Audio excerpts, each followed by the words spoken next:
The sun burned relentlessly above the open savanna, pressing its heat into the earth until the soil cracked beneath bare and calloused feet. The horizon wavered in the distance, a mirage of water that was never truly there. A small band of early humans moved across this harsh land, their bodies thin, ribs stark beneath stretched skin, every step weighted by the gnawing emptiness inside their bellies. Hunger was not a passing discomfort for them.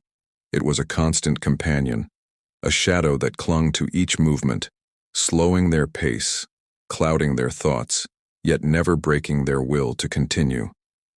Children stumbled often, their feet dragging through the dust, hands reaching for their mothers with quiet whimpers. The adults, worn but determined, pulled them along, urging them forward with low grunts and gestures.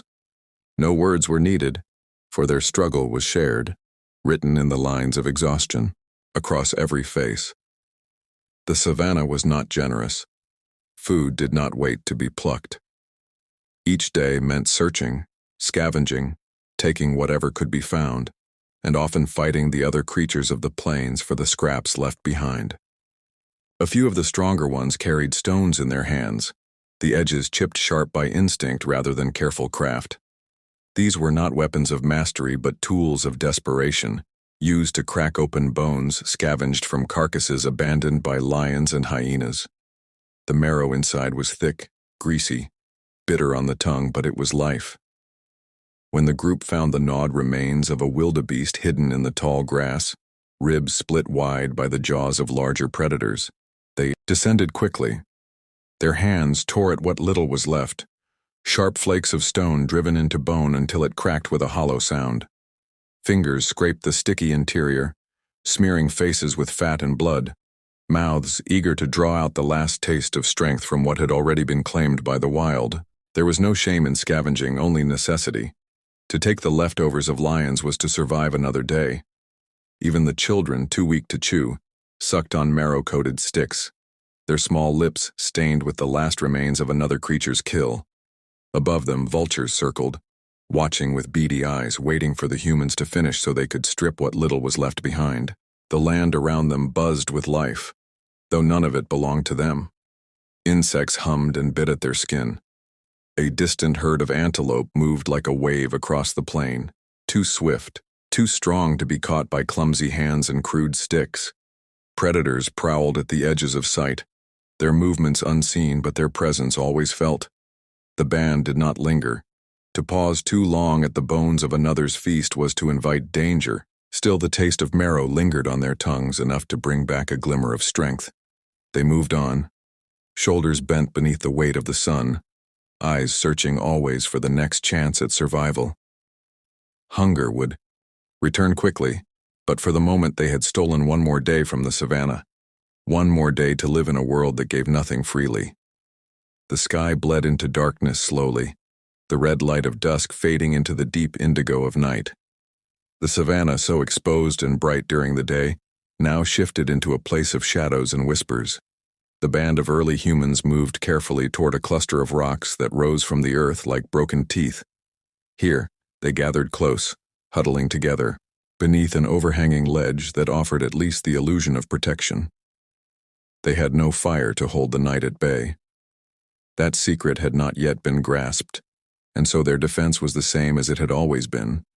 Closeness, sharp stones clutched in tired hands, and the hope that darkness would pass without finding them. Mothers pulled their children tight against their bodies, wrapping thin arms around them, trying to still their frightened whimpers.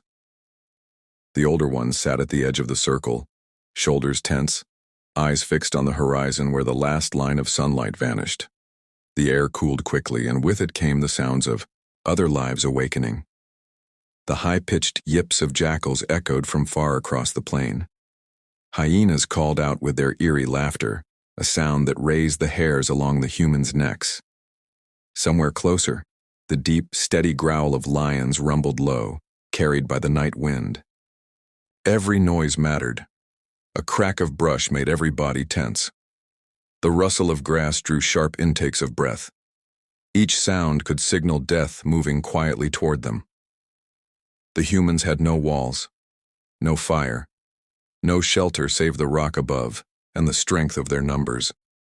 They pressed their backs together, forming a fragile barrier, their eyes straining to pierce the dark.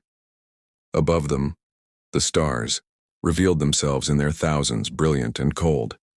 The moon rose slowly, silver light spilling across the land, but even that pale glow could not banish the sense that they were exposed, small things surrounded by endless night.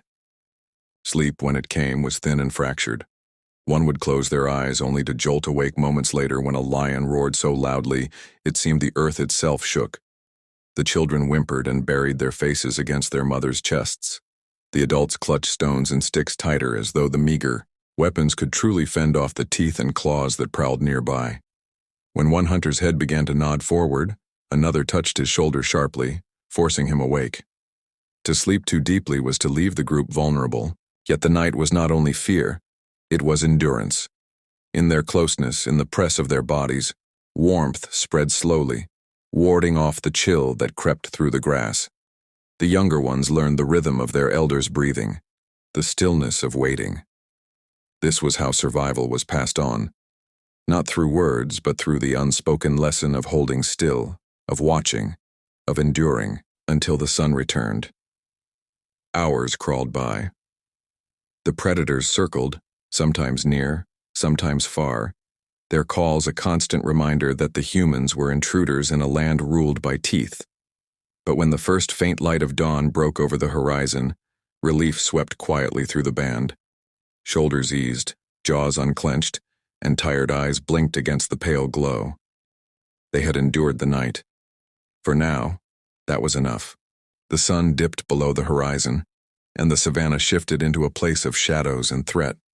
The band gathered tightly beneath a cluster of rocks, their bodies pressed close for warmth and comfort. There was no fire to guard them, no glowing shield to drive predators back. Their only defense was their closeness, their numbers, and the stones clutched in calloused hands. The night grew loud. Hyenas called out with their shrill laughter, a sound that sent shivers through the group. Jackals yipped in the distance, while somewhere nearer, a lion's roar rolled across the land, low and deep, shaking the ground. The mothers pulled their children close, trying to muffle their frightened cries while the older ones held their breath, listening, waiting. Sleep came in short fragments. A snap of a twig would jolt the group awake, hearts racing, ears straining to catch the next sound. Eyes darted toward the grass, searching for movement that might mean a predator creeping closer. Above, the stars burned cold and endless, but the humans saw no comfort in them.